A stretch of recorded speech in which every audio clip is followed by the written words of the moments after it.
This week, Twitter pays millions, Google pays billions, and Apple TV Plus has a few million users. Those are some of the tech news stories from this week. It's Sunday, September 26th, 2021. My name is Kirk Corliss. And I'm Scott Ertz. And it's episode 95 of the GNC Week in Review podcast, proud partner of the Tech Podcast Network. If it's tech, it's here. Thank you so much for tuning in. For this week's episode, we are live on gncweekly.com/live, so please be sure to say hello in chat or comment. Also, be sure to like and subscribe to the GNCWIR channel on YouTube. If you missed the live video, that's okay. You can always catch the replay later. If you are a listener, please be sure to subscribe to the podcast, where you can find on the right-hand side column at gncweekly.com, be it Apple Podcasts, Google Podcasts, or your favorite podcast app. If you have a comment, be it on social media or email, and those links can all be found at gncweekly.com/connect. So we've been off for about a month. Last episode was August 19th, I believe. So I had some personal things I take care of, and I got sick. You got sick. Oh. I had house things. Hurricane Ida passed through us. Luckily, we were okay. Everybody was fine. That's good. But yeah, we had. But roughly about a week later, there was a problem with our pipes. Come to find out, they dug in our street outside. Thought it was next door. It was our place.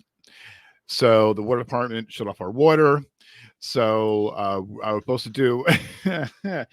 So we had to relocate to a hotel for a few days, and also couldn't be very weird recording and doing a live episode from a hotel room, because it wasn't really physically conducive, and the Wi-Fi there sucks. Well, that's for sure. I will tell you, in the past, we have done live shows from our hotel during CES. Mm-hmm. Ooh. What a challenge. Yeah, it was really a real pain in the butt. But yeah, some other things happened, so I had to take care of some personal stuff. But I am a happy puppy. But we're back. Normally, if you're listening new, if you're brand new to the podcast and live, we're live Friday evenings at 8 p.m. Eastern time, but we moved things up for this episode. So I'm a happy puppy. We're at 95. We're 5 episodes away from 100. Oh, I'm so happy. We got a lot of cool stuff. New logo. I'm going to get the Rodecaster ordered. So Rodecaster Pro, ordered. So hopefully we're gonna have new as I rub mine off camera. So I'm gonna get that. So new logo, new intro, video, new logo for the website and for the cover art. So I'm like really happy. Oh, I'm really happy, and also I'm happy. Lastly, all the press and attendees for CES got their invite, got their registration stuff by email. Oh, I'm so happy. I'm looking forward to it. I mean, because I always say to people, to Todd, Scott, Todd, everybody, this is like my Christmas, my New Year's, my birthday, all rolled in one. And I am looking forward to it. I mean, we haven't been, I haven't been out. My wife and I and our daughter went out to dinner back in July for like 18 months. So be able to go to a different state. So be able to go there, but yeah, we're gonna have a lot. It's gonna be awesome. I cannot wait. This podcast is gonna be there. Plug It's Live, Geek News Central, the Tech Ranch, the Gadget Professor, Talking Sound podcast. Fingers crossed. So we're gonna, and there's things slowly. We're in the planning stages right now, tiny bit. I got my hotel booked, which I got a really good deal. Planes almost booked, really good deal on that. So I am really happy. So I'm happy all the way around. Speaking of CES, did you know that they renamed the Sands? Yeah, Venetian. Yeah. Yeah. Fascinating. Yeah. That makes me unhappy. Yeah, I wonder. Well, we don't know if they're going to have Eureka Park there. They're going to probably have it in that expansion or No. no. What I've heard from, 'cause I've been talking with CTA the last couple of weeks. It sounds like we're still in the sands. Okay. The stuff that was in the North Hall, the automotive and stuff, is moving west. Which means I don't know what's going to be in North Hall. But from what we understand, the North Hall stuff is moving to the new West Hall. So, which makes sense. It's a little difficult to get cars and stuff in and out of the North Hall. It's easier than trying to get them in and out of the South Hall, but it's still not great. Apparently the West Hall was designed specifically with the idea of large items being able to come and go. So you can easily drive a car onto the show floor. Okay. So automotive stuff is moving to the west, if I remember correctly. And then I don't know what that means for the North Hall. Okay. Well, yeah, because all the cars, they were in Central Hall, right? Because Sony, some of them, but the actual automotive section was North Hall. Okay. I only ventured for Central Hall for 45 minutes, so that's funny because the last couple of years I haven't even bothered to go into the North Hall. Okay. Well, Central Hall was, from what I saw when I was there, and I know you've been there for many years, but from what I saw, Central Hall, it was endless. It just kept going and going and going and going and going. And at one point I got lost in Samsung's city. If it helps, that's the back of the Central Hall. Okay. Well, I know that now, but although at this point I don't know my way around Central Hall, because it used to be when you first came in the front doors, it was Intel on the right and Microsoft on the left, and neither one of them had a booth last year. Alrighty. Yeah, I didn't. I think I went to the side entrance, and when I walked in, when I walked straight, it was Central Hall, like right in front of me. And then I'm trying to think where. You came in through the south central entrance, where it's the middle between the two. Right. Yep. Yeah. That's where it was. Yep. Yeah, and let me tell you, that south is to the right and central is straight in. Okay, cool. Okay, yeah, I didn't. Yeah, and it was Matt, and hopefully, so we don't know. So from what I saw on, we know nothing. Yeah, I didn't.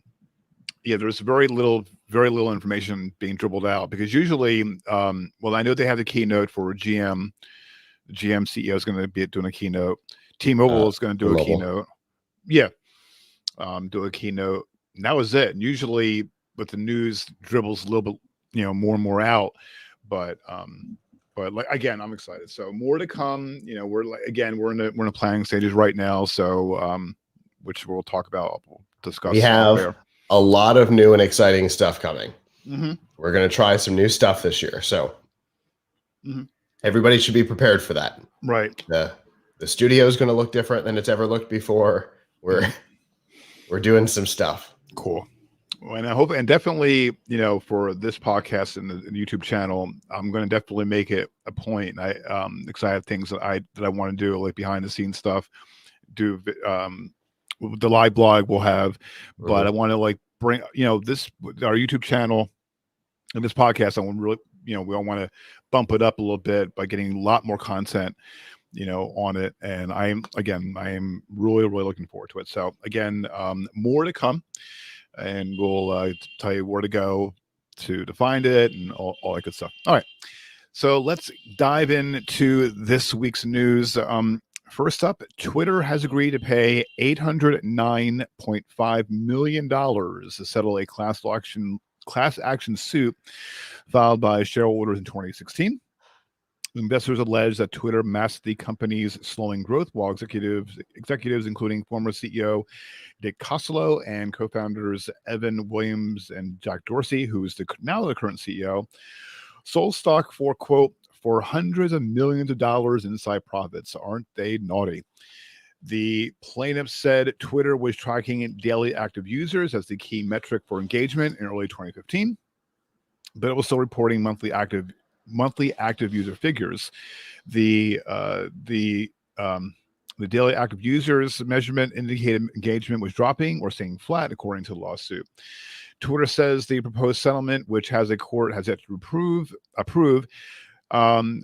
quote, resolves all claims asserted against Twitter and the other named defendants without any admission, concession, or finding of any fault, liability, or wrongdoing by the company or any defendant. Twitter and all the individuals named as defendants in the suit have denied any wrongdoing. The lawsuit accused Twitter and executives of violating the Securities Change Act of 1934. The company plans to use cash on hand for the settlement. It expected to pay the sum by the end of the year. Wow. Over $800 million. Didn't Martha Stewart go to prison for less than this? Yes. And also served jail time, not even like a couple of years as well. Yeah, she was on house arrest for most of it, in fairness. She was only supposed to spend a couple of months in jail, and the rest was house arrest. Right. She wore an anklet. Mm-hmm. I know, because it wasn't the one that I worked on. Uh-huh. I just so happen to know, because I saw a photo. I'm like, oh, I know whose that is. It's not ours. Yeah, I don't think Twitter has been. This is kind of amazing that A, they're agreeing to pay this, and B, it's shocking they're not fighting it. They're not fighting this. They're basically saying, all right, well, you guys win. We're gonna give you this money, and we're done with it. Yeah, it's basically nuisance pay is what they're paying here. Okay. It's not the official term, but it's definitely what lawyers call it. It's a nuisance settlement. Here's a certain amount of money for you to shut up and go away. Mm-hmm. Right. And that's what this is. We've officially figured out that it will cost more than this to actually try and fight this. So here's a big chunk of money, go away. And oftentimes it works. But if they violated the SEC, right, the actual Securities and Exchange Act, those are criminal proceedings. So my guess is after this is resolved, the SEC is going to get involved next. So that would be interesting. Yeah. But I don't know. Twitter has always been a disaster, of an organization. And so this was inevitable that something like this was going to happen. Hipster Rasmussen, Jack Dorsey there, was a terrible leader and is again a terrible leader. So it's not surprising that stuff like this happened both after and before his CEO watch. Because he's a mess. It seems like everything he touches turns to trash. Because he doesn't seem to respect anything, which is the thing. He doesn't seem to care about users or anything. It's all about him. Mm-hmm. So he's also heavily all in on Bitcoin, and he professed his love for it on numerous occasions for it as well. Yeah, well, that's because he also is the head of Square, and as a financial institution, saying anything against cryptocurrencies would be insane right now, considering the immense interest in them. Yeah. I mean, the Fed is considering FedCoin. That's where we are right now. So it would be crazy for somebody involved in the financial space to say something against cryptocurrency these days. Do you think that there's going to be more suits against Twitter? Because this is something that suits against Twitter all the time. Well, yeah, but as far as are they going to keep, as you say, here, shut up money and go away, or are they going to because it's something that I've never. I mean, I mean, I know that Twitter has been, sorry, wrong question. Like, trying to get, has been suits, and there's been Congress been dealing with them for over the past several years. But do you think that Yeah. there's going to be more monetary lawsuits out of this, or more coming? So out of this, the problem with this is that if you accept the suit, if you're part of the class and you accept anything from it, then you cannot engage on the topic again. Oh, okay, got it. Part of your agreement is that you are accepting this as reality. So your choices are accept that the class has been compensated fairly, and take your money and go away, which is why it's called a nuisance payment. Okay. Because the goal is to make you go away, or you say that the class has not been satisfied, and therefore you don't get anything out of it, but you have the ability to go it alone. You can't do a class action again because you joined the class in the first place. So there are issues with further on this, but the SEC isn't signing anything to that to that agreement. Gotcha. Okay. So yeah, I was just my guess is that the SEC has been waiting to see what a court said on this, and since it's not actually going to court, it's hush money. It means the SEC is going to have to actually do their job. They were hoping that somebody else would do it for them, right. Which is standard operating procedure. It's cheaper to let somebody else do the job than the federal government do it. But my guess is the SEC is next. Yeah, we'll see. I just was, when I saw that, coming across the news this past week, I was like, whoa. And I was like, because Twitter, they have now Twitter stories, and they're doing other changes that are not really, my personal thing. I'm like, I'm not into, and you can not edit tweets, but there's something else. I can't remember what it was. It was not Twitter stories, but it was something where you can do something in a tweet, or for life now I can't remember what it was, but yeah, they've been doing a lot of things supposedly, for the good, and people are still not happy.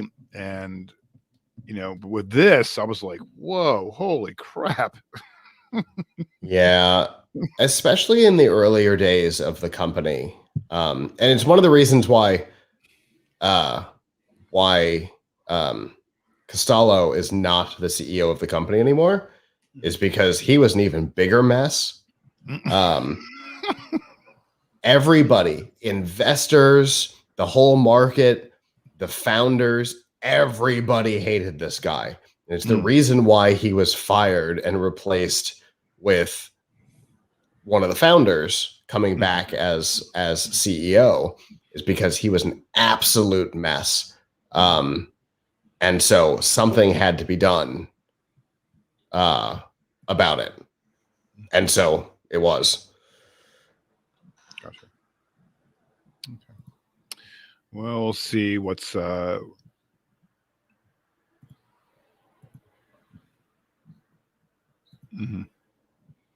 and we'll see what happens a little bit, because this is something that's we're still going to hear stories, see stories and stuff from Twitter, in the next few weeks or months. Yeah. So.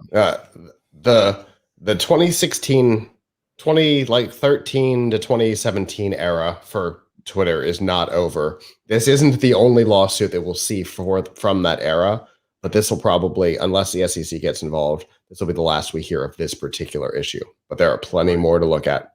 Yep. So stay tuned. All right. Other news this week. Now on episode 92, this was back in July.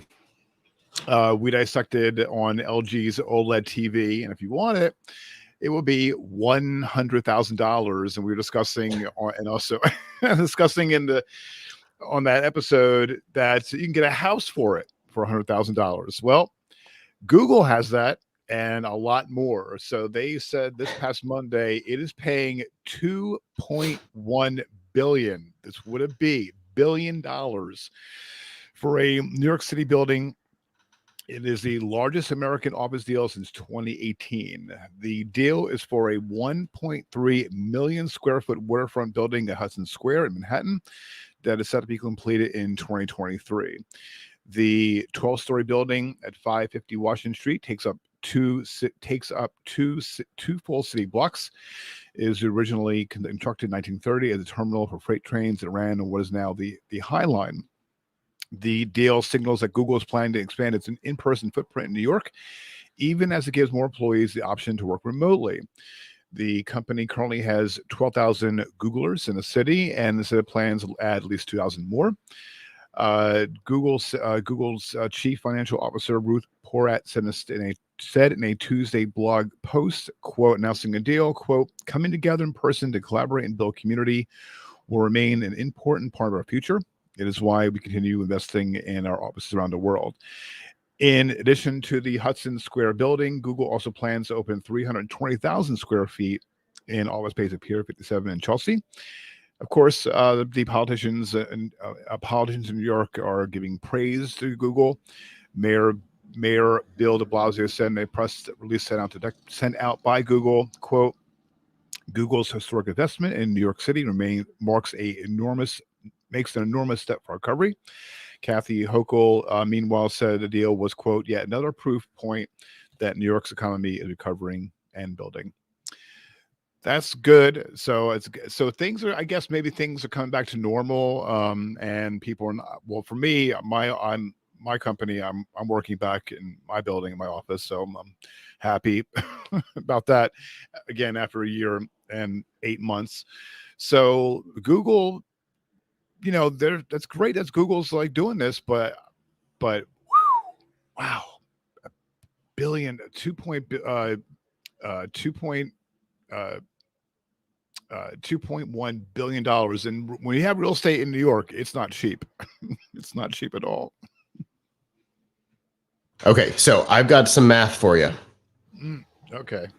1.3 million square feet plus the second facility at 320,000 square feet is 1.62 million.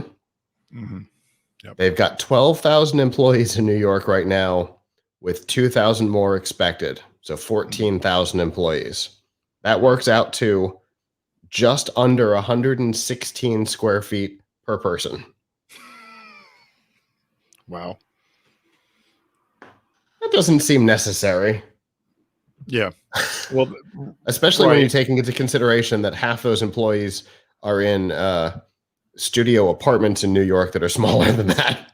That's true too. That is true. And I can speak. When I was dating this girl years ago in Brooklyn, and it was no bigger than my first floor house.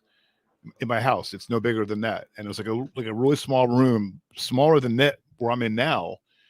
And and I know a lot of people that live in New York, but I'm not living there, work in New York, but they commute to Jersey.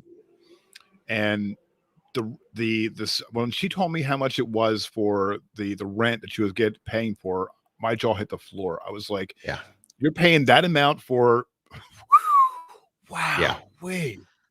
I know, based on my current salary, which is not a small amount, that I would not be able to live in a full 2-bedroom apartment in New York. No. And you couldn't. And I have a 3-bedroom house. Yep. And it doesn't dent it. But I wouldn't be able to survive 2 bedrooms in New York. I understand how like entry level people at Google, I know what they make because I have friends that have gone that way. I'm very sorry. But I can't imagine trying to live in New York on that salary. You'd literally be in a studio apartment. Mm-hmm. So if you're 10 by 15, you're doing well. Yeah. Mm-hmm. Yeah, I was, and that's, and from what I, my studio here is bigger than the studio apartment that some people that are in this live in.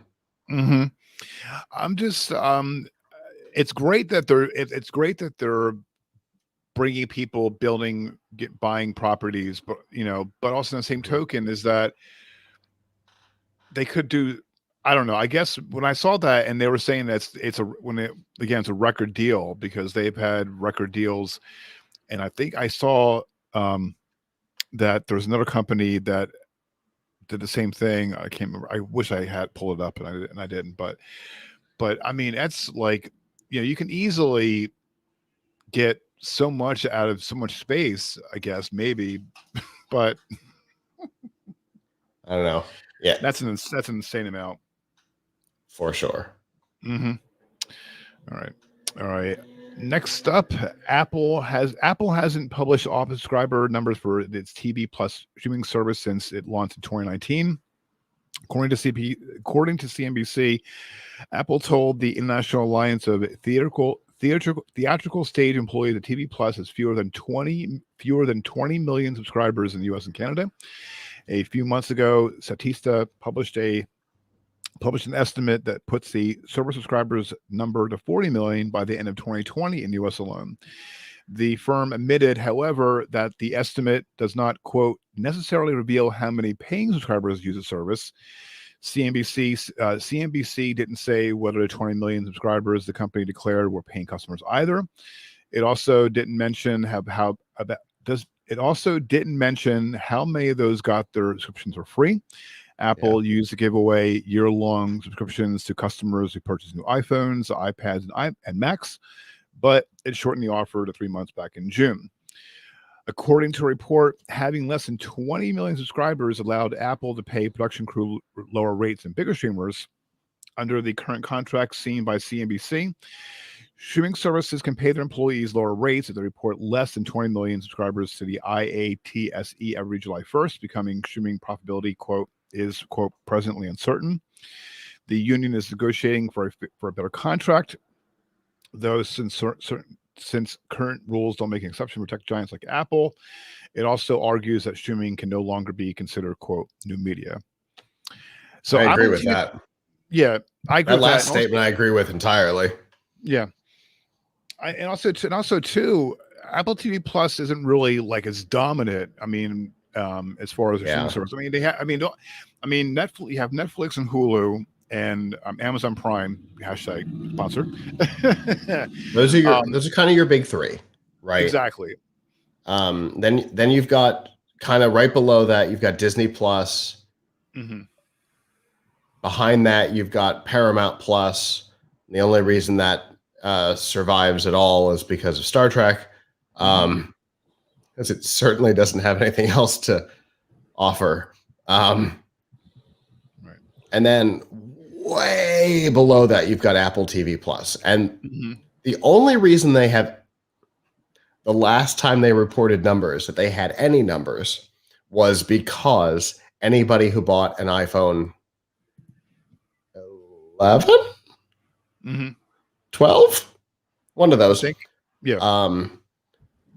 Trying to 12, the 13 is coming out soon. So it would have had to have been the 11 because the offer was for a year and they kept extending it and they kept extending it and they kept extending it, which is definitely the sign of a desperate brand. And since the thing expired, anybody who wasn't paying, they have been pestering like crazy, trying to bully them into staying subscribed. They released the second season, the beginning of the second season of the morning show, just after everything expired. And they were hoping that people would stick around for it, but it wasn't that good. I was one of the people who got it for a year and a half or whatever for free. And it just expired recently. And now they've just released the morning show. And I looked at it and went, oh, well, that sucks, huh? Moving on. Because it really wasn't that great of a show. They kept teasing that it was like a Steve Carell led Office Place comedy. well, it wasn't a comedy. He wasn't that Mhm. important. And it was a little bit of an annoying show. And so Yeah, outside of that, they don't really have much. They've got Ted Lasso, right. What they won an Emmy. and that's it. Yeah. Those are the only two things that I can think of that Apple TV Plus has. Yeah. Yeah, and there is, Um, and their content is basically, and also their content, there is all originals because they have Oprah Winfrey, they have the Snoopy show one, or Snoopy in is it Snoopy in Space. Okay, I don't know. They licensed all the Snoopy stuff, all the Peanut stuff. And so they want to try to gather, which again to this day my wife is not happy that that they took all the Halloween special, the Christmas special. You know, she's like, she's not happy. But so I mean, but it's with that. But you know, but as far as so I can understand that. I can understand why these numbers are so low because other platforms like Netflix, because I have Netflix, I have Hulu, I have Amazon Prime. What else I have? Paramount Plus, which I again hate the name, but I get everything on there. You know, so you can see those numbers have grown every quarter because they're bringing out more content. And speaking of Netflix, I don't know if you saw the Circle season 2 yet. I watched 2 episodes and I said I can't watch. This is ridiculous. Cloning. Well, I'm not gonna spoil. If you haven't watched the Circle season 2 yet, I'm not going to give any spoilers because it's really bad. The Circle? You know, yeah. The reality show? Yeah. Okay. Yeah. Just making sure. Did you see the season 2 yet? I'm most of the way through season 3. Oh, season 3. I'm sorry. Duh. Sorry. There's only one episode left. Okay. No, I saw. I'm sorry. Yeah, right. Season 3. I'm sorry. My brain is like off. I couldn't watch it. I got like 3 episodes in, and I don't know. It's cloning. Yeah, there were some not fun contestants on this season. That's another reason why I just went off after the 3rd episode. I couldn't do it anymore. Understandable. I definitely get it. But yes, but you know, Netflix is known for great. I mean, they're getting a lot of content and originals, and Hulu, same thing. There's a good documentary about 9/11 that I was watching, which is really, really good, and it explored everything about. I was like moved to tears when I think I'm on episode 3. I think, and you know, it's a very moving documentary. I highly recommend it. It's on Hulu, but all things considered, again, you know, Apple TV Plus doesn't have that. Now, maybe, you know, they might try to wrangle other shows, maybe, but the way things are right now, and Peacock's got a good Peacock on the rise as well. Yeah. Peacock's I'd forgotten about Peacock. And I had my doubts initially about Peacock. I really did, and I started watching it. And it's actually pretty good. It's good. It's good money. Yeah, they put more effort into it than I thought they were going to. So I'm on the Apple TV Plus right now, and so they've got some high profile stuff. There's the horrible musical Schmigadoon, which is. Do I want to know what that is? It is none of the things that made Brigadoon a success. Okay, for those what is that? Oh, Brigadoon is it's an older musical. There's an Irish town called Brigadoon that appears for one day every 100 years and then disappears. So they basically live their lives in one day at a time, 100-year gaps. Mm. And these 2 guys come across it, and one of them who is engaged, about to be married, falls in love with a woman. Mm. But Okay. this doesn't have any of that. This doesn't have any of the heart. It is awful. Just absolutely dreadful. Okay. And as somebody who is a huge fan of the original of Brigadoon, I can tell you this is nothing like it. Yes, the town disappears, and you just hope that it'll never come back. Okay. They've got the new Foundation series, which is Isaac Asimov, because it was not compelling enough for me to keep a subscription to Apple TV Plus. I know nothing about it outside of knowing Asimov's work very well. There's the morning show, which wasn't good enough to keep me around. Ted Lasso, I wasn't that interested in. Let's see. Yep, and now I've come back around, which is not a great sign. You're right, they've got the Oprah stuff, but oh my God, find me something I care less about than Oprah, and I'll be impressed. They brought back Ghost Rider, which is interesting, but not that much. They do somehow have Jim Henson stuff, which I find fascinating considering Disney owns the Disney rights owns it to all of Jim Henson's stuff, and they own 2 streaming services themselves. So that's a weird agreement. But I mean, they simply don't have that much interesting stuff. Yeah, and they've got a couple. And the thing that's interesting is, so Avram posted on Facebook this week asking a question. He said that he didn't understand Netflix's business model, because Netflix had their big event this week, right? And this weekend, I think yesterday, and they showed 3 hours of new stuff from every important franchise that they have. And his comment was, if I only had one good high quality thing per month, I feel like I would stay on Netflix. And I think Apple TV Plus is proving that theory wrong. Yeah. Because, Foundation, the morning show, I heard good things about C. I heard good things about For All Mankind. But not enough. There's that horrible It Wants to Be Bob's Burgers so badly Central Park. And I understand. Yes, I understand. Don't write in. I get it. I know it's the same production team. It is a very different and very bad show.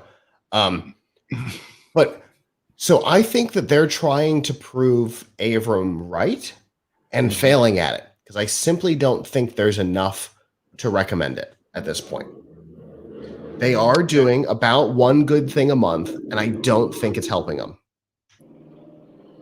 Yeah, and they're trying. I also too believe that they're trying too hard. They're trying to gather as much content as they could, and try to get some value for that return, and that would explain why the subscriber base is so low. Yeah, because for me, I'm not in the Apple ecosystem. For a lot of reasons, but I would say if I were to purchase Apple TV Plus, and watch it on my own, it'd be a waste, because there's nothing really valuable for me. And I think that if my wife or my family were to watch it, the only thing they'll be interested in, my wife would be interested in, would be Snoopy. My daughter will be interested in the Peanuts, but that'll be it. And it's again and it'll be a waste of money, even if it's a free trial or not. It'd be an incredible waste of time and money to do it. So yeah, and I think part of their problem is that it has the Apple name in it, right? And so people rightly, because of Apple's history, assume that you can only watch it on an Apple device. Right? Because you can't use an Apple Watch with an Android phone, for example. Exactly. Yes, the Apple Watch is by far the best smartwatch there is currently on the market. I still argue that the Microsoft Band was a better device. I found more use out of it personally, but for so much so, there's one on my wrist, right? But I can't use it with an Android phone. It doesn't give me any value. Right. And so people see Apple TV Plus and they think, oh, it must be only available for Apple customers. I'm not moving on. Mm-hmm. But in reality, you can watch it on Roku and Fire and Google TV and Vizio and LG and Sony and PlayStation and Xbox, and like you can watch it everywhere. Right.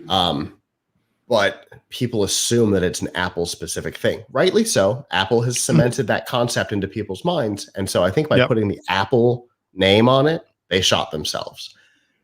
Hulu did not have NBC, ABC, or Fox in its name. It had its own branding. And today it's entirely owned by Disney, and it still doesn't have Disney's name on it anywhere. It's Hulu. Right. It is its own standalone thing. I think that's a better idea because, if you dislike Disney, you might still use Hulu because you may not associate the two, but you're not going to do that with Apple TV Plus if you don't like Apple. So I think they have forced a smaller market that way. And I think it's a bad idea. There's a lot of mistakes that have been made. Oh, absolutely. Absolutely. And I know that when Modern Family was on ABC, and for the longest time they put in, like, if they were on a computer, they had Apple products, depending on a scene, like a living room scene or a bedroom scene, or there was Apple products. Right. So, so they were all in. So they're trying to they want to get that in. And now also too, that I've seen more than on one occasion, Apple TV Plus commercials are running, and they were boasting about their Emmy wins, and like, all right, I haven't heard of any other. Netflix didn't boast about their wins. Hulu didn't boast. I mean, Apple's was using their. They're desperate. Mm-hmm. Yep. Yeah.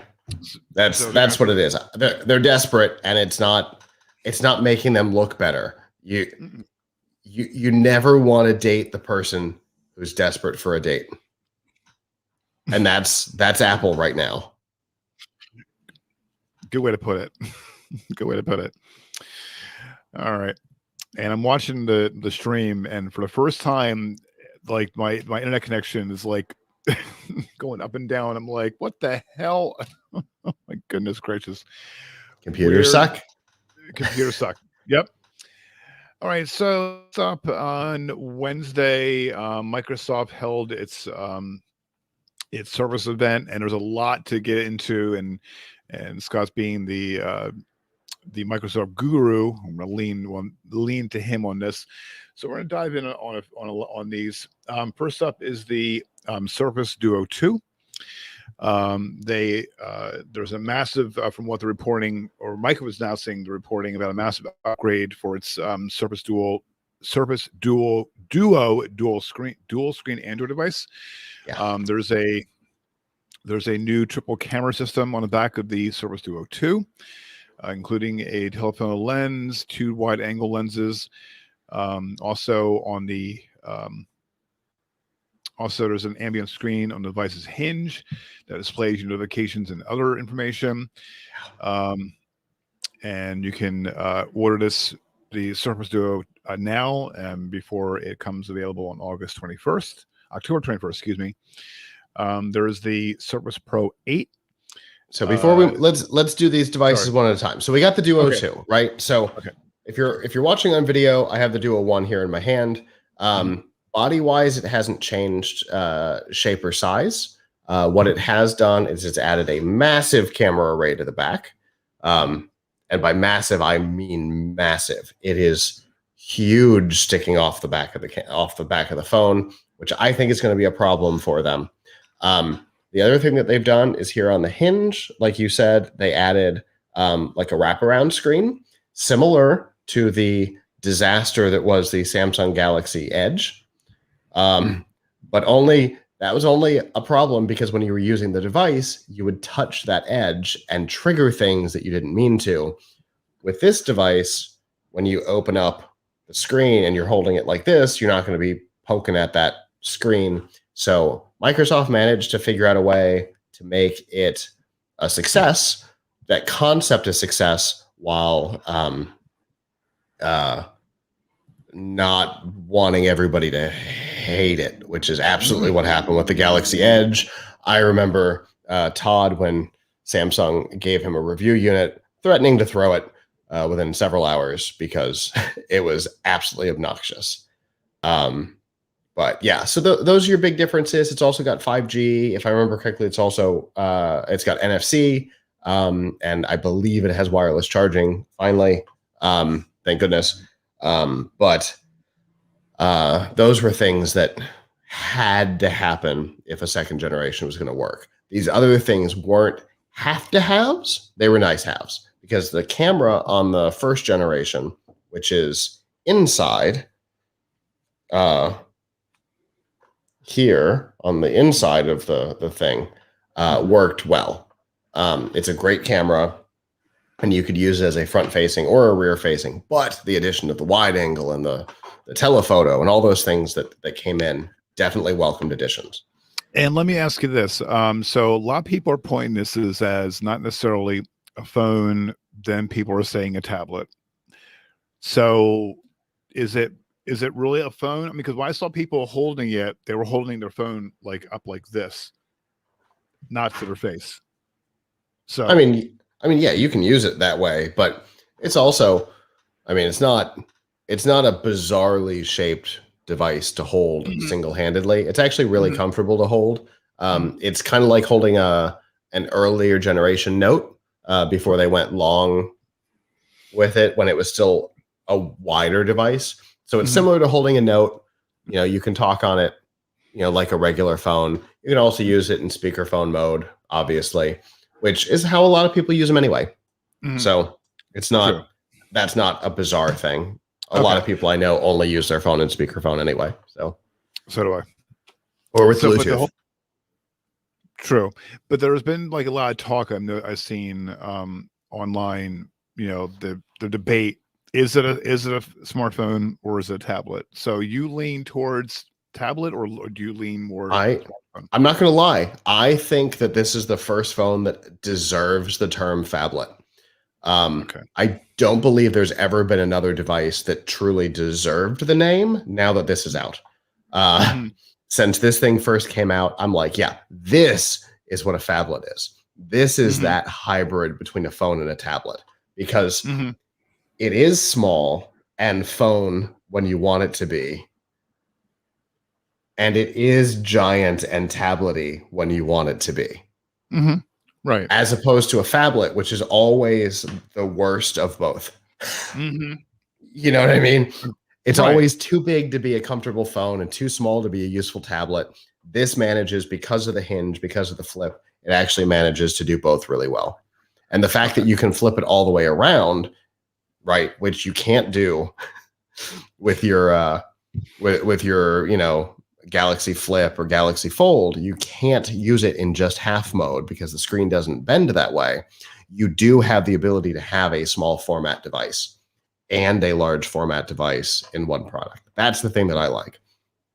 I also really like that you can set apps to go dual screen when they launch, which has been one of the things that's annoyed me. Is like, I always want Outlook to open dual screen because it's the only way I use it. But I can't tell it to do that now. We'll be able to once the next update comes out and on the new phone. So that's wonderful, being able to say, when I open Outlook, always open it dual screen if both screens are on. That's fantastic, because then you get the email is on the left and the message is on the right, like if you use Outlook or Gmail or any other app on the web or on a desktop. That's how they work, right? You get your emails on the left and you click on one and they open on the right. This works the same way, but only if it's in dual screen mode. And you can't have it do that by default, but you're going to be able to soon. So there's all kinds of new stuff coming that will also come to these. And these are a great device. I'm not going to lie. The first gen is a great device. And if you can find one for $599, they're a really great price if you don't need the 5G. Well, for me, I was a bit, because for me, I'm I don't know. I was debating. I'm waiting for the Pixel 6 Pro. So, but I like it. I mean, I'm not really wasn't really. If I were to purchase one, definitely Microsoft. That I would definitely go that route because it's easy to hold. Because I'm usually when I have my when I'm not while I'm doing things, I'm on my Kindle. That's everything I do on that. So if I were to do any productivity tools, things of that nature, yeah, I would definitely go with that. Absolutely. Yeah, right now they're available at the first gen is available at the Microsoft Store for $6.99. And there are a couple of deal sites out there. I don't know any of their names right now, but there's some deal sites where you can get them for about $4.15. And at that price, I mean, they're a heck of a deal. Okay. I'll check it out. All right. So moving right along, we're going to dissect each one. Next up is the Surface Pro 8. There's a biggest update since the Surface Pro 3. Right. Support for Thunderbolt 4, a 13-inch Pixel Sense display with a 120 hertz refresh rate. Starts at $1,100. It's able to be pre-ordered now. It goes on sale on October 5th. There's the most of these devices come out on the 5th. Right. Yeah. Everything that runs Windows 11 comes out on the day that Windows 11 comes out. Okay, that'll be yeah. And also, they announced the Slim Pen 2. So I want to break that down. So the Surface Pen has seen a lot of changes over the years. I've got, for those of you who are watching, I've got two of the generations here in my hand. The black one was for the first and second generation when the Pros were black. And the little thing here was how they charged. They literally charged on the same port that the Surface charged on. And they magnet in there. This one here is for the newer devices. It was the second generation. There's a third generation that lost the clip and the tip turned purple, which I hated. But these did not charge, which I always thought was a mistake. They run on 2 quad A batteries, which I thought was a huge mistake because the charging capability of the first one was one of my favorite parts. But it also connected, which side? It's this side, I think. Yeah. So they also connected to the computers via magnets. The thing that's cool about all this new generation, however, is that the place that they connect also charges them again. And it doesn't matter if we're talking about the Surface Pro 8 that goes in the keyboard and closes up. If we're talking about the Surface Laptop Studio, all of the new devices have a place to just click it in and let them charge, which I think is really cool. I'm not a huge fan of the design. This is still my favorite Surface Pen. But I like that they connect and charge and hide away on all the devices. Okay. All right, cool. All right, so we also have, these are all also the Surface Pro X. There's absolutely nothing new about the new Surface Pro X except it is a Wi-Fi only model. Internally, nothing else has changed. Okay. So it is exactly the same Surface Pro X. It just has no LTE. Okay. And then you have the Surface Go 3. The small format Surface. It is closer in size to the original Surface Pros, which were 11-inch screens, 10.7, 10.3, whatever. It's about the same size as what the Surface Go is, significantly thinner than the originals, of course. But it has very little difference between the 2 and the 3. It did not get the major design overhaul that the Surface Pro 8 did. It got a design overhaul, but not the significant, oh my God, change that the Surface Pro 8 got. And then upgraded specs, more proc, better RAM, all the things that you would expect. And, starting at $400 for a full Windows 10 computer in your hand is a really good price. Yep. Kind of, except that the Surface Pro 7, last year's model, is now on sale for $649. So for $250 more, you get the Pro model. So definitely worth considering. All right, and there's the Surface Laptop Studio. Right, Leslie. Yes, sorry. My absolute favorite device of the announcement. The Surface Book is dead. Long live the Surface Laptop Studio, which is its direct replacement. We will not see the Surface Book, which is, of course, the device that I use here in the studio right now with the special watch hinge and the ability to pop the screen off entirely and use it solo. Come on.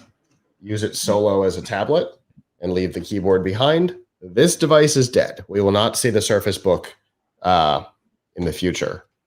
What we will see is the Surface Laptop Studio, which is the best of the Surface Book combined with the best of the Surface Studio, which is the big 36-inch all-in-one touchscreen device designed for designers, editors, creative people.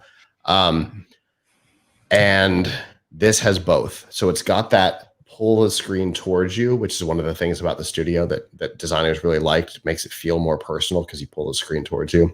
It has the ability to turn into a full tablet, to pull halfway, to pick up, to lean over, all the things of the Studio, but in a significantly smaller and much less expensive price point.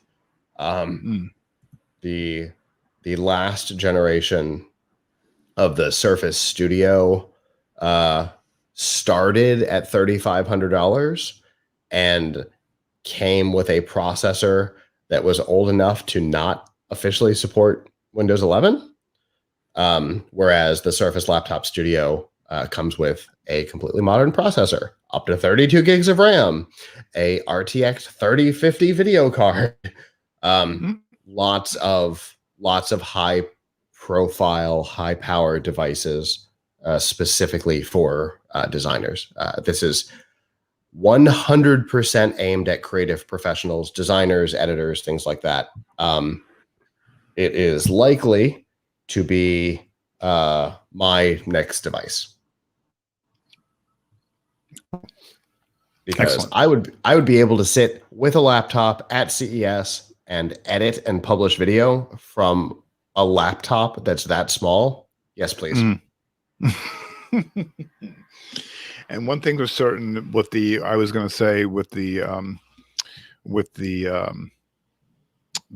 Duo, they're not. Android 12 is coming later in next month. So I was, for me, if I were to get that, I would rather have the latest OS, because Windows, you have Android 11, and then within like a couple weeks time, Android 12 is coming out. So, okay, they should have timed it. Let's talk about that real quick. Mm-hmm. So this thing shipped with Android 10, with the promise of Android 11 within a couple of weeks. We're still on Android 10. Oh no! Oh my god! So, don't hold your breath on that one. Okay, is all I'm going to say. All right. It's the only major problem. The only thing that I have actively engaged Microsoft on has been that topic, because it does annoy me that we're on Android 12 is almost out and this is still running 10, and they're promising 11 before the end of the year. Oh, but wow, way. So by the time you get 12, it will be until next year or later. Yeah, it'll be 2028 before we get Android 12 on these devices. it's such a topic that Mhm. there are people who have been trying to build unofficial ROMs for these devices with Mhm. 11 and 12 on them because everybody has given up. Yeah, and rightfully so. Yeah. Rightfully so, because I've had Motorola and other devices in the past, and they promised, the latest OS is gonna be on there. And I remember, I think I had, which Motorola did I have? It was original Droid, I think it was, Mhm. and I read online when the actual dates, and I went different sites, and they didn't have it. They promised it would be 1 month, then it was 2, then it was 6 months, and then it was, it was running slow. And then I'm like, screw this. When the Pixels came out, I'm like, I'm all in on Pixels now. I'm all in. Yeah. But for me though, if I honestly, for me, I would, if I wanted to get, definitely I'll look into it, because I like the style and how it handles. Um, yeah, I'll definitely look one up just to have one on the side. Definitely. But yeah, so a lot of interesting stuff announced. Mhm. Almost everything exciting. There's always downfalls to everything, right? Mhm. There's the update window on uh, on the Duo. But the Surface Studio, I still think they should have called it the Surface Book Studio. But whatever. I'm going to call it that. But the Surface Studio, I think is a great device. Okay. I'm super stoked about that one. I think that's the first time we've seen something big and creative come out of the Surface brand since either the Book or the Hub. Everything else has Mhm. been pretty pedestrian. Oh, look, a laptop. Oh, look, a smaller version of the Surface. Okay. Oh, an ARM version of the Surface. Okay. Um, but the Hub was a big deal. That's the big TVs that they use like on television, the news shows and stuff. And then the Surface Book with the detachable screen, that was a big deal, but that's been a long time. I think this is the Mhm. first time they've really made a big move in the Surface space, and I'm stoked about them. No. I want one already. I'm Break annoyed out that the there's credit not card. one sitting here now. I know. Well, you got like got a week or two, less than a week to get one. 2 weeks. 2 weeks. Oh, sorry. See, my I'm brain t- just got averted. 10 days. Okay, we'll be exact now. All right. Speaking of Apple, earlier, other news from Apple. Apple is reportedly working on ways to help detect and diagnose conditions such as depression, anxiety, and cognitive decline using an iPhone. Researchers hope that analysis of data such as mobility, sleep patterns, and how people type could spot behaviors associated with those conditions. This is from the Wall Street Journal. Other measurements could include facial expression analysis and heart and respiration rates. All the processing will take place on the device with no data sent to Apple servers. So that's good news. I don't the trust it. Right. Well, yeah, that's true. There's always that I don't privacy concern. I don't believe them. But yes, theoretically, good news. Theoretically. The company is working on research projects that could lead to the development of these features. The University of California, Los Angeles is studying stress, anxiety, and depression with Apple Watch and iPhone data for 3,000 volunteers being tracked in a study that starts this year. A pilot phrase began in 2020, recorded data from 150 participants. Researchers will compare data captured from iPhone and watch sensors with questionnaires participants fill out about how they feel, as according to the report. They're also said to be measuring the levels of the stress hormone cortisol in participants' hair follicles. Very Interesting. interesting. hmm And I think that's cool that because a lot of people, I had, for me personally, dealing with depression, um, or, it helps, to find ways to improve myself. But however, but leaning towards the privacy when it's going to be on the device, and that's kind of throws up a little bit of a red flag for me. Yeah. I don't know. The idea that you'd be able to tell from typing style is interesting to me. I definitely look forward to reading the results of this study. Same here. I don't know that I want to participate in it though. Yeah, because that's something that, again, the privacy thing. So yeah, I agree with you. I would like. I mean, I like to see what the study comes out with its numbers, but it's. I mean, the way technology has been changing over the years, for the good, but also the technology changes, and it can also be harmful at times as well, and scary. So there's a double-edged sword. Yeah, for sure. All right. Speaking of phones, the Register posted that in London there's a mobile museum boasting over 2,000 exhibits to go online and on the street this year to show off the evolution of the mobile phone from 1984 to the present day. And I know, Scott, you got probably a whole bunch of phones. And its founders are looking for donations to fill a few gaps in the collection. Museum founder Ben Wood says in a prepared statement, quote, "I've been collecting phones for more than 25 years. Over the last 3 decades, the mobile phone has become part of the fabric of society and the design diversity, from early transportable phones to the latest smartphones with flexible displays is something to behold. When the online museum launches later this year, we want it to be a rich learning resource and a way to inspire young people to go on to create incredible mobile innovations of their own in the future. To support that opening, Wood and colleague Matt Chatterley have been touting for sponsorship, and they found their big name in the form of UK mobile network Vodafone. Vodafone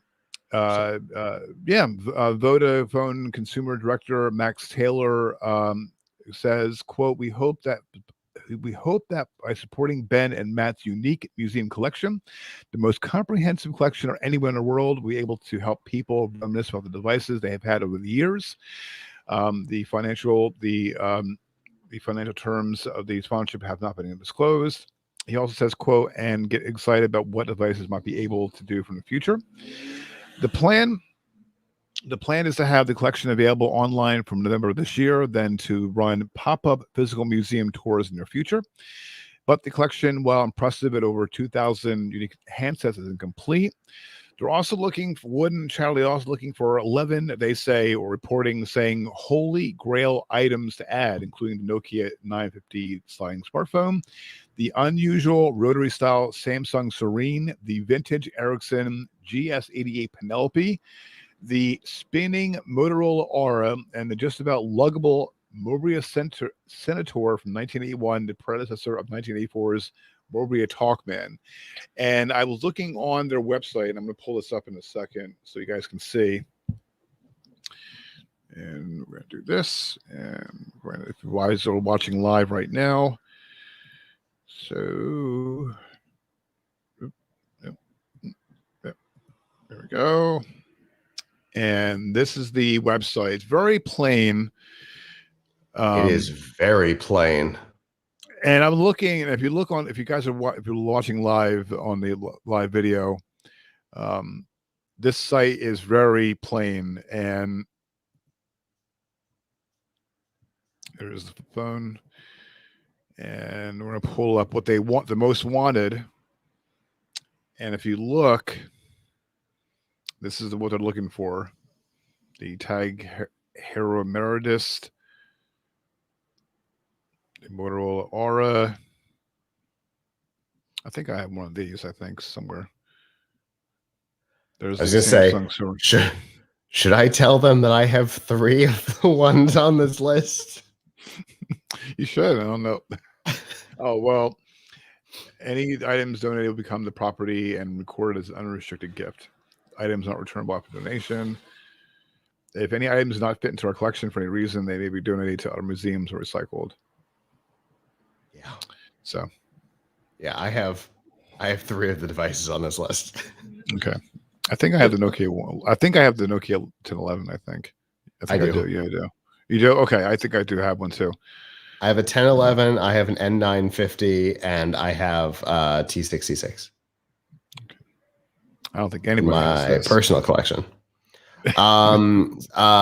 Somebody I worked with at Radio Shack had one and had it actually on the counter in the store as a reminder of how much technology had changed. Mm-hmm.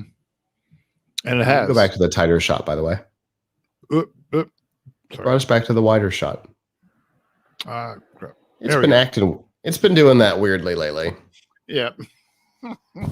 But yeah, it's an interesting idea. I would love if they would actually. So on their most wanted page, it says, if you have any devices shown below or others not in the catalog, we'd love to hear from you. But they don't give us what the catalog is. So Right. I'd like to see the catalog. I'd love to know what they have in their possession. Mm-hmm. Whatever. Yeah. Sadness. Yeah. I was looking at it and I was like, oh, well, it was interesting. But then when you think it's interesting and then you kind of look at the real thing, not so much. Yeah, that's definitely my fear. Mm-hmm. Yep. All right. Next up, cheap prescription drugs platform GoodRx is getting into the content business. The company is debuting GoodRx Health, a website that answers the most Googled questions about personal health. Fast Company is saying that the move aims to make GoodRx more than a simple price comparison tool for pills, as Amazon pharmacy business looms large. Amazon offers both an online pharmacy and price comparison, putting in direct competition with GoodRx. While GoodRx insists that Amazon is not a threat to the business, a content platform stands to help it differentiate further from Amazon and build on its loyal following. Thomas Getz, Chief of Research and Communication at GoodRx, says he sees the new health information site as a cross between NerdWallet and Wirecutter for healthcare. It will provide answers to the most searched questions on everything from whether diabetes is curable to the effectiveness of coffee enemas. TMI. It will also advise interesting pairing of examples. Right. It also advised people on financial matters related to health, like what Medicare programs right for them, or they should buy pet insurance. Mr. Guest quote, he says, quote, if you think about Wirecard does with consumer products, they take an entire category and they help people get to that one product they may want to purchase. A Ferno journalist, he has hired a 50-person editorial team to build out content on the site. He thinks there's an opportunity to provide better health information than what's already available from places like WebMD, Mayo Clinic, and Healthline by offering people definitive answers about their health questions based on published medical research. He says these are first generation. It was in the 90s when those sites were created. They have so much content that it's hard to find the answer that you want. He also notes that these sites live and die by their placement in Google search results. While Google's algorithm, quote, can be very complicated, he insinuates that the goal is actually quite simple. He says, quote, to reward the best content. He's got a lot of balls coming out with these. Yeah, there's a couple of statements in here that I find interesting. First is that this random former journalist thinks that he's going to be able to produce content that's better than the Mayo Clinic. That is fighting words. Right. I also find it interesting that he specifies by offering people definitive answers about their health questions. Oh, that seems like a bad idea. That seems like just opening yourself up to legal liability. Mm-hmm. There's never a definitive answer to a medical question. Right. Right. So that suggests to me that by Friday, they'll be sued out of existence. Yeah.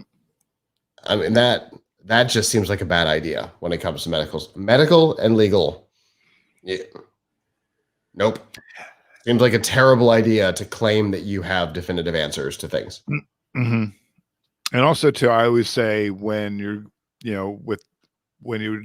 for anything medical related, do your research and and talk to your doctor, especially don't because when you go on Google and search for something, you may not get the right answer, and so I don't think that I have used GoodRx as far as the prescription card. It does save money. I will absolutely. I am not. I've used that more than one occasion. That side of the business sounds like it's a solid idea. It is. It is. I've used it before myself and my wife, but it comes to actual content, I don't go to Google. I certainly don't go to Amazon. But if I have questions, I would ask my doctor point blank. Yeah. Yeah. I mean, WebMD is fun to browse if you want the internet to scare you into thinking you're dying from West Nile virus or something. But outside of that, no. Right. Yes. The Mayo Clinic, one of the few medical institutions that I will always lean to. They are an unbelievable organization. I've had the opportunity to work with them on procedural stuff. They're an unbelievable organization. But I don't know, random journalist who's currently selling drugs says, I'm going to produce better content at Mayo Clinic. No. Yeah. And I'm going to do it by giving definitive answers. Terrible statement.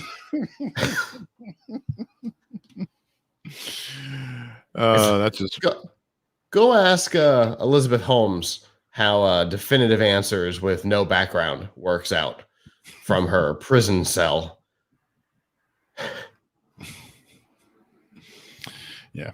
Yeah, I don't think this is going to go very well. All right. Speaking of Google, nice little segue. Google hopes to give its users more transparency before clicking on or buying from an advertisement. Soon be able to tap, quote, about this ad on a page and learn more about why it disappeared. Mojed Tomish, if I mispronounced this guy's name, I apologize. Google's product manager for ads, privacy and safety said in a statement on Wednesday, quote, with advertiser pages, you can learn more about the advertiser before visiting their site or making a purchase.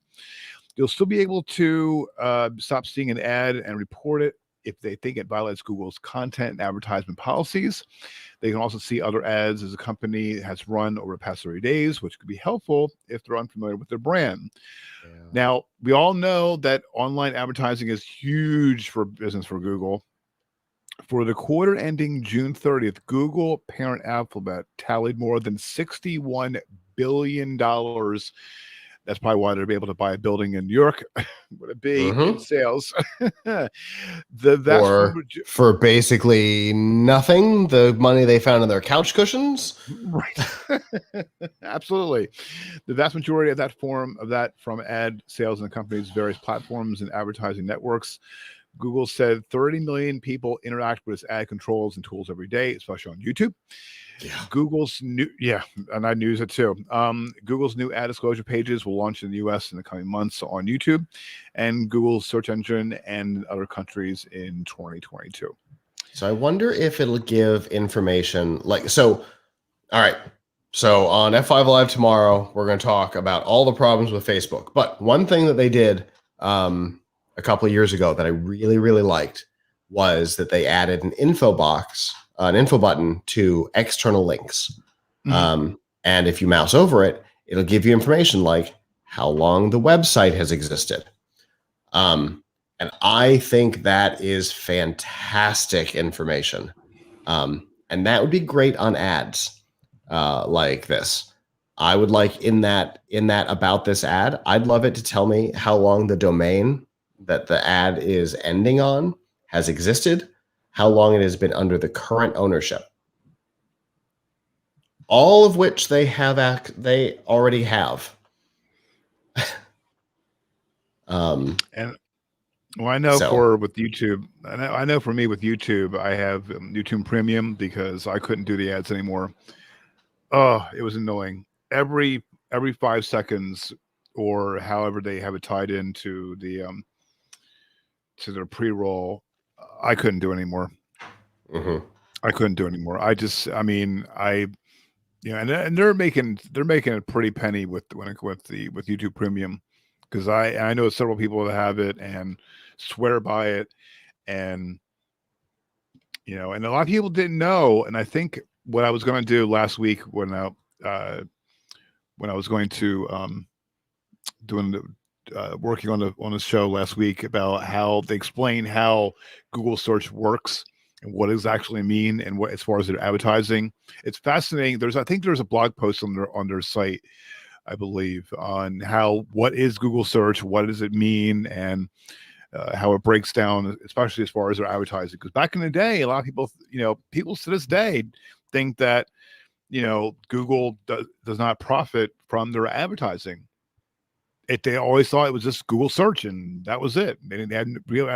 People had no idea, to the average user, but you and I know, but the average user does not know that it's powered by, what's that?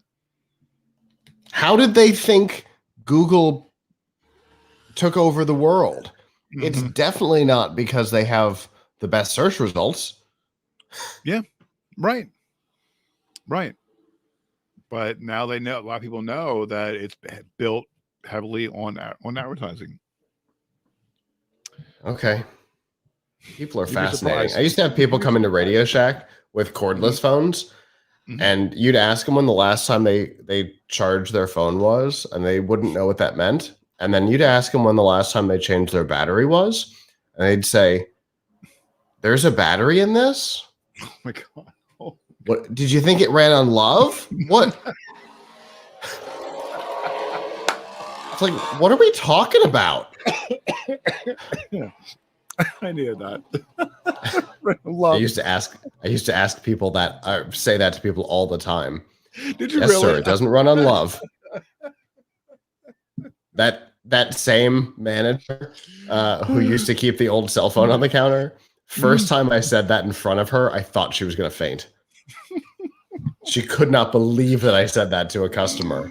And then afterwards, she's like, "I can't believe you said that." And I said, oh, I got way better catchphrases than that. Just wait.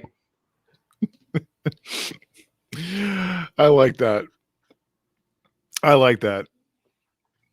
It's a little insulting. It's a lot playful. I don't think it's insulting. I don't think it's insulting at all. But it makes them feel a little better because the response is so weird. It makes them feel a little better about not realizing that there was a battery in it. Because of course there's a battery in it. And that's the joke, right? No, it doesn't run on love. Because then you think, well, yeah, of course there's a battery in it. How could I have been so stupid as to have never considered it? And so I always got a laugh out of it. Nobody ever got mad except for the manager who thought I was being mean. And I'm like, oh, I've been doing that for like 7 years at this point. Don't worry about it. Yeah, I don't know. I guess that's how you say it, it's still not insulting. It has a lot to do with tone, whether it comes off as a joke or a punch in the stomach. Right. Right. No, I like that. We should have titled the episode. It's It doesn't run on love. It doesn't run on love, yeah. Oh my goodness. Oh boy. Okay. I cannot believe I've never told you that story before. No, you haven't. No, this is the first time. One of my favorites. Cordless phone batteries.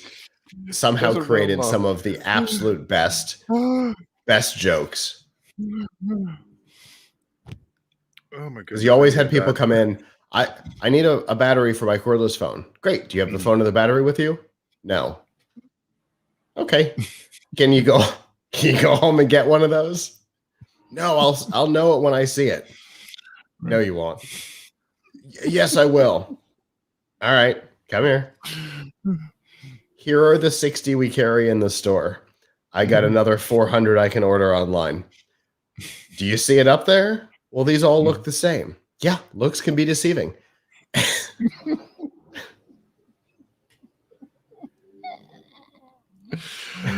Oh my goodness gracious. Oh boy. Oh. See, this episode's gonna be. I knew this episode was gonna be great. I'm a technical thing. My brain's not working right, so We've been gone for a while. We've been gone for a while, right? So explain. I'm still a little sick. I just finished my antibiotics last night. Right. So we're gonna be better. We're gonna be better. We're gonna be better. All right. Don't let him lie to you. This is the best it gets. Right. Touche. All right. Next, Amazon's Echo and Alexa devices and Alexa digital assistants are about to get some upgrades. Amazon is set to hold an event this coming Tuesday. We're expecting to announce upgrade also to its ALEXA speakers and new updates to its services. And yes, I did say ALEXA. You could have said Echo because it's the Echo speakers. She just lives inside of them. Right. Oh my goodness gracious. Yeah. So okay. Obviously, anytime they do this, this is what we get. We get new Echo speakers, both the small ones and the big ones. We get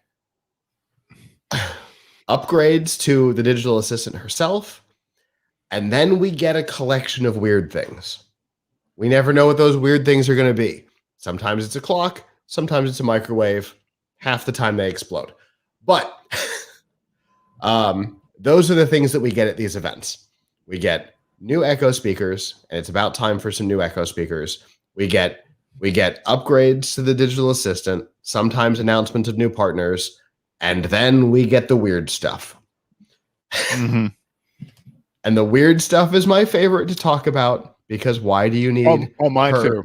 Because why do you need her built into an alarm into a wall clock? Why do you need her in a microwave? And God forbid, will they explode? Those are the. There's too many of those microwaves caught fire. Did we have an episode where was it on an episode a while back about the mic? Was it the microwave or was it the clock? I remember we did go over that. We did dive into that. I've talked a lot about both of them on lots of shows. Okay, no, I'm just because I think I was on one of Chris's shows to talk about them as well. So there's no telling. And Abram and I talked about the exploding microwaves a lot. Right. Okay.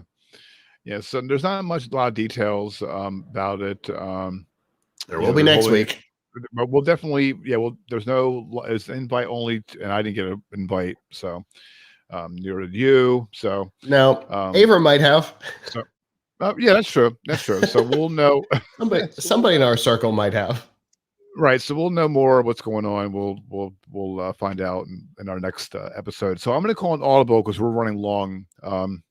We're an hour and 30 minutes. So we're running long, and I know you're not feeling well, so we're going to wrap this up right now. All right. So we're going to dive in. We haven't done this in a while, which I think is great. Is what's coming to Netflix in good. October. This is something I look forward to. We look forward to when it comes out. So here's what's coming in October. So if you're watching live video right now, we're just showing what's playing in October for this is Netflix. I'm sorry. Call My Agent Bollywood?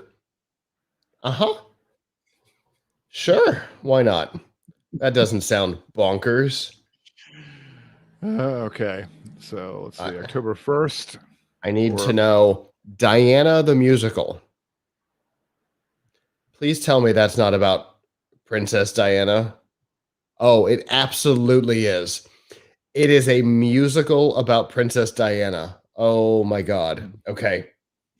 I don't have words for that. I'm going to take some time to deal with it. An inconvenient truth. 2 decades later. The world's most popular PowerPoint presentation. Oh, the new Are You Afraid of the Dark? Okay. Not going to lie. Excited about that. Okay. Didn't know that was coming so soon. Don't be a menace to South Central while drinking your juice in the hood. That's way too many words. And that was like decades ago, right? That was years, decades old movie.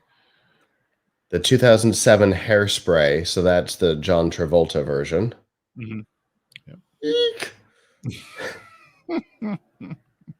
The 2010 Karate Kid. That's Jaden Smith when he was still little. That's interesting.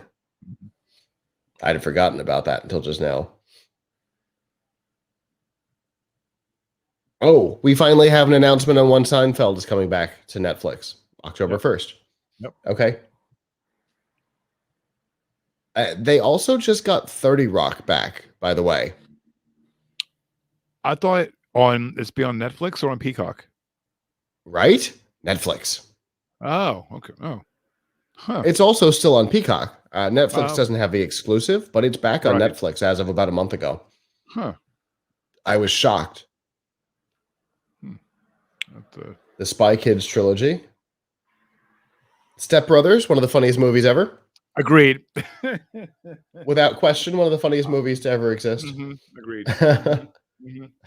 Oh, Tommy Boy, possibly the only movie that beats it. Right. All right. So I have Tommy Boy on VHS. I think everybody has. What a great movie that is. Yeah. I watched Tommy Boy during a hurricane one time, and then we lost power, and I got sad. All right. So Blacklist season 8. The Blacklist is NBC's weirdest series when it comes to streaming because NBC doesn't have rights to it. Yeah, I watched a couple episodes and I wasn't really. I love The Blacklist on and off. There are certain seasons that are garbage. There are certain seasons that are fantastic. This past season was a garbage one. Anytime they send NBC, listen to this. You ready? Anytime you send Elizabeth off and turn her into a fugitive, the show sucks. Stop doing it. Sexy Beast season 2. I didn't have. Okay. Didn't know there was a season 1. Oh my God. Yep. All right. Sure. Why not? I'm trying not to even look at the main screen because of that bizarre photo. I can't deal with it.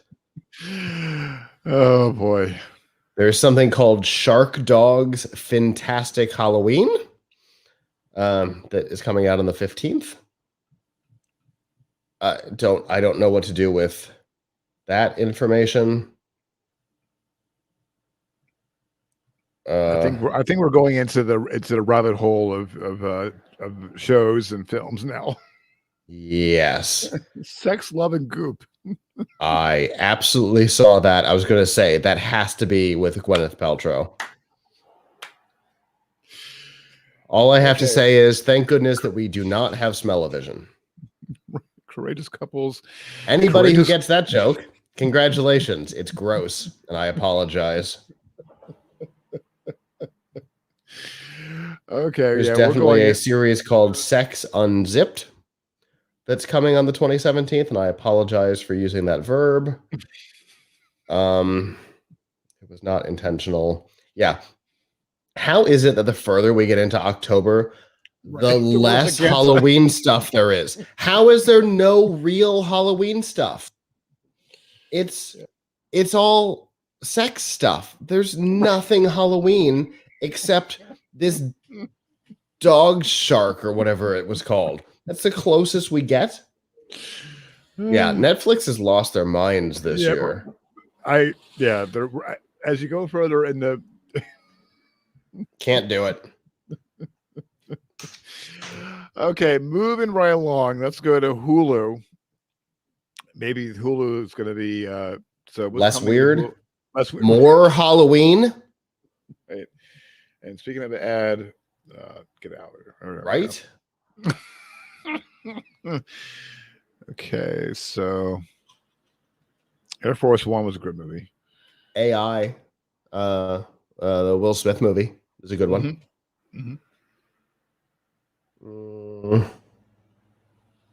Clifford, I assume, is the big red dog. It is. Okay. Yep, you're right. More Diary of a Wimpy Kid. Dr. No? The James Bond movie? Interesting. Flatliners, GoldenEye, Goldenfinger. Okay, so we're getting James Bond stuff on Hulu this month. Yep. GoldenEye was a good movie. Also one of the best video games, possibly of all time. Yep.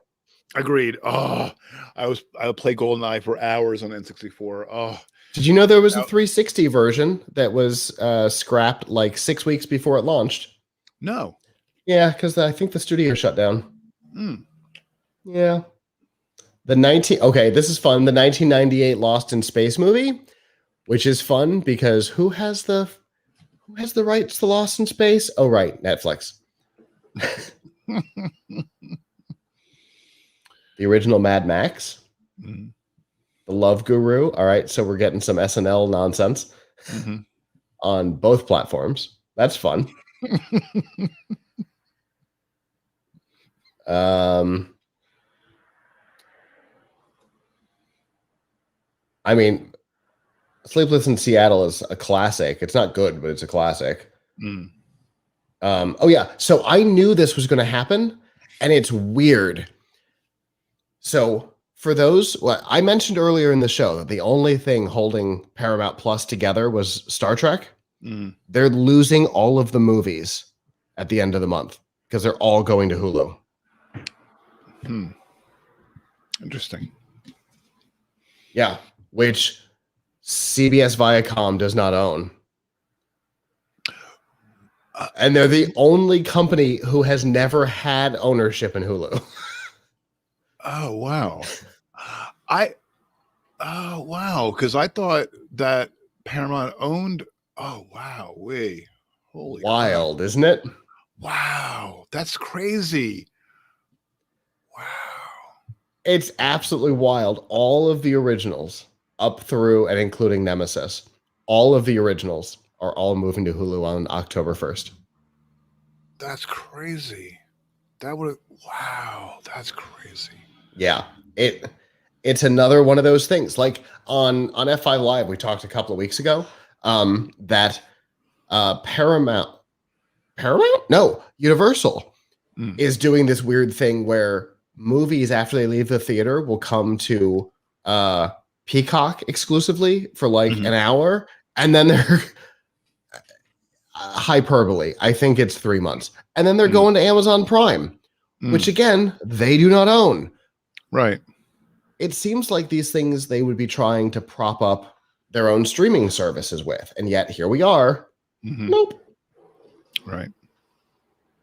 I didn't even think of that. What about Bob? That was a great movie. I love that movie. Wow. Okay. There's going to be some stuff to watch in October on Hulu. Absolutely. That's why I'm far less to watch in October on Netflix, unless you want to watch a movie about a shark dog. In fairness, Step Brothers and Tommy Boy. I think I have to agree with that. That entire list, I'm full agreement with that on that. Yeah, those are the two that I most connected with. And okay, America's Book of Secrets. coming on the 15th. If you're into ridiculous conspiracy theory stuff, ton of fun. Okay. I mean, go into it knowing that it's conspiracy theory nonsense.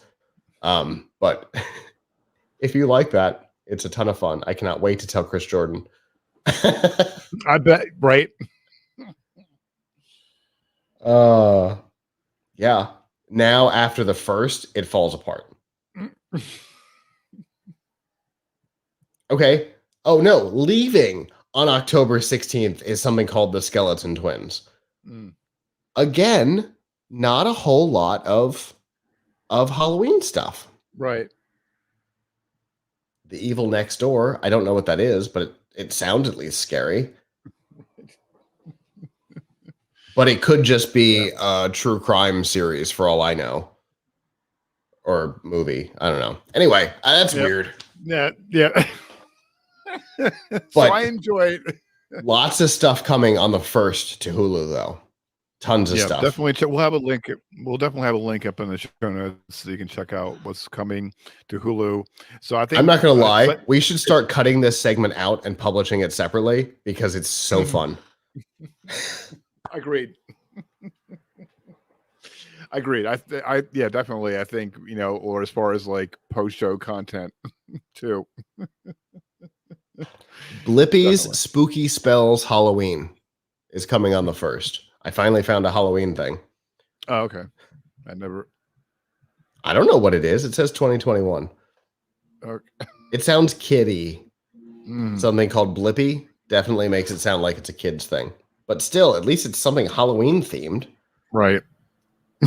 I don't need Halloween themed things. Just so everybody knows. I don't need Halloween themed things. But I know a lot of people like them. Personally, I'm more excited about Star Trek, although I have Paramount Plus, so it doesn't matter that much. Right. It's been a couple of months since everything was available in one place, and now everything's available in one place again. So at least there's that. Okay. Well, yeah. Well, that again, this has been a while since we dissected and jumped into what's playing, so I'm glad that I was able to get that back and. It is always fun. It is. It is. All right. Excuse me. And finally this week, why in God's name would people do this when ordering from Uber Eats? Uber Eats has introduced searchable. I got this press release. Why would this is the most here's the rub. Uber Eats has introduced searchable pickup maps that let you find restaurants by typing not only by text but emoji. The map itself shows restaurants' relative location with symbols to make it clear what kind of food you'll get. You'll know if a pickup is just around the corner or be smarter to request delivery instead. You can find the searchable map in Uber Eats app and the web. No. Absolutely not. So what if you like want to put in like I don't even use emojis when I text people. I know. But we're as a global culture, we're becoming ancient Egypt. We have gone back to hieroglyphs to represent words. And that is a 100% serious statement. As funny as it is a 100% serious statement. We are reverting to Egyptian hieroglyphs. It's a modern version of it, but we're reverting to hieroglyphs. We're using emoji. Not us, not you and I. Right. But people younger than us are using emoji to represent words. If I interact with somebody who does that, I stop interacting with them because I am incapable of following a conversation that way because I speak English, not ancient Egyptian. But also we've gone lazy. We've gone lazy. I don't know. For me, it is so much harder to search through the emoji for a picture of a hamburger than to swipe type on my keyboard hamburger in one motion and just move on. Because the only way I'm going to get an emoji of a hamburger is to go to the search option and type in hamburger and then use the emoji. I've already written hamburger. Right. But what if you like want to like type like what is it? An eggplant. Someone's gonna like think it's Oh, porn. yeah. You're gonna get vegetarian restaurants, Italian restaurants, and strip clubs. Right. Right.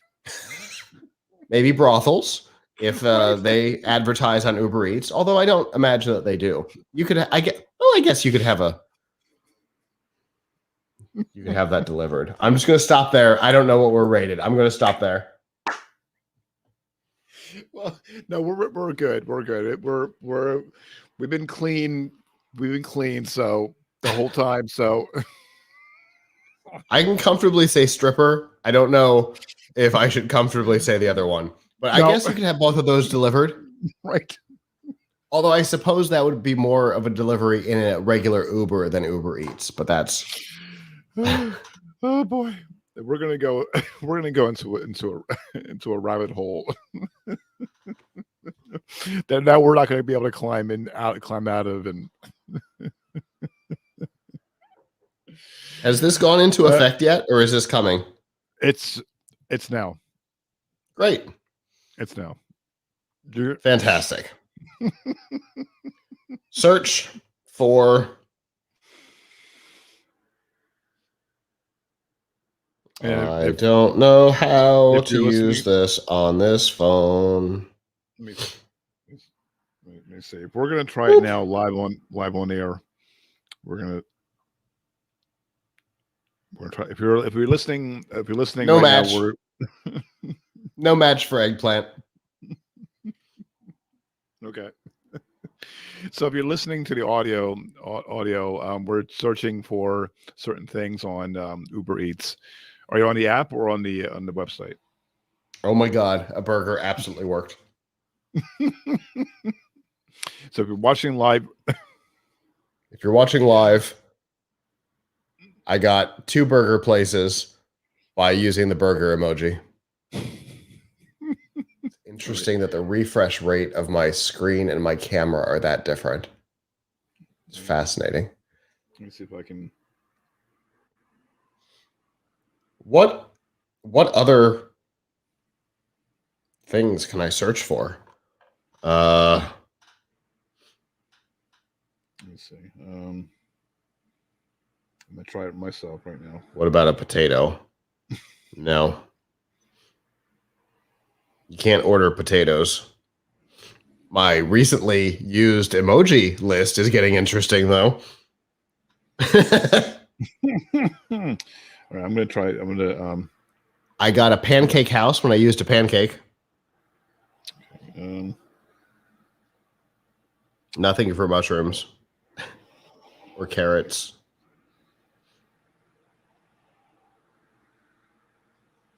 So I put in the French fry emoji, and it suggested that I search for the words French fries. Okay, I just typed in eggplant, and no results. No, wait, I just had it a second ago. Mr. Waffles. Oh, crap, I just had it. I'm not gonna lie, I don't know what all of these are. Wait, hold on.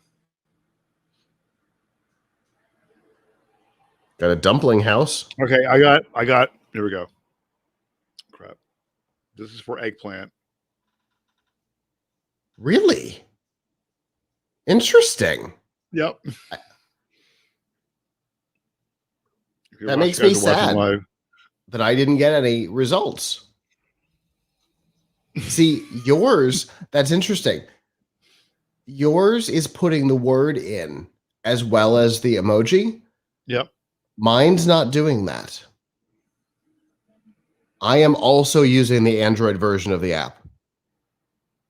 This I'm using the browser. Oh, interesting. Mm-hmm. Yep. But you know what? It's showing a lot of pizza places and for eggplant. Yeah. Yeah, it's showing places that sell eggplant parmesan. It's going to show you Italian places. Right. Okay. I figured vegetarian restaurants and Italian restaurants would be the most common to show up for eggplant. On the web, it's searching based on ingredients and menu items. In the app, it's not. In the app, it's only searching for the word in the name of the place. So if I search for waffle, it showed me a place called Mr. Waffle, but it didn't show other breakfast places around here like Village Inn. Mm. So it's only searching in the app for the name. It's not looking at dishes. Okay. Fascinating. Well, yeah, this is. I know what I'm going to be doing tonight. That's terrible. Thanks a lot. I've been ignoring this since I got the press release. Yep. And you have ruined that for me.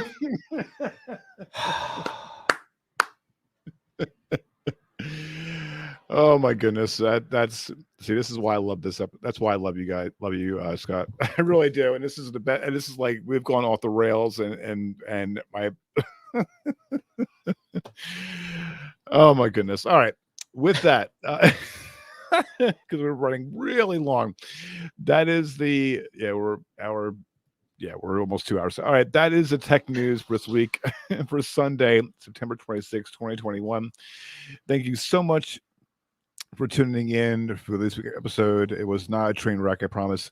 Show notes from this episode can be found at gncweekly.com. Also, be sure to check out the latest tech news and commentary from geeknewscentral.com. And be sure to tune in Mondays and Thursday evenings at geeknewscentral.com/live for the Geek News Central podcast. And then be sure to watch and tune in GNC Weekly Live Friday evenings. Hopefully Friday evenings at 8 p.m. Eastern time. So be sure to like and subscribe to the GNCWI or channel on YouTube. Also, be sure to click on the bell and always select notifications so you'll not miss next episode. And also be sure to share this episode with people you know, especially if you want to know about Uber Eats and find out some other other ingredients besides waffles and food. Let us know your favorite responses, screenshot, and tweet us. Absolutely. I definitely do that. gncweekly.com/connect, because I'm going to do this later. I'm going to post this up on our Twitter and Facebook pages. I've already got a graphic in my head that I'm going to send. Excellent. All right. Very good. All right. And also, please be sure, we appreciate to subscribe to the podcast on the favorite podcast app. So tomorrow evening, Monday evening, 8 a.m. or 8 p.m. tomorrow with you guys? 9 p.m. Okay. Normal time, different day. Right. So make sure to tune in tomorrow evening, 9 p.m. Eastern time at f5live.tv/join us. Also, please be sure to subscribe to podcasts on your favorite podcast app. You have a comment on this week's episode, especially with Uber Eats, and because I would love to hear from them. We would love to hear them. Head on over to gncweekly.com/connect and connect via email, Twitter, or Facebook. I'm on Twitter. I'm at Kirk Corliss. Scott is on Twitter at TTMABO. Till the next episode of GNC Week in Review. So long. Ciao.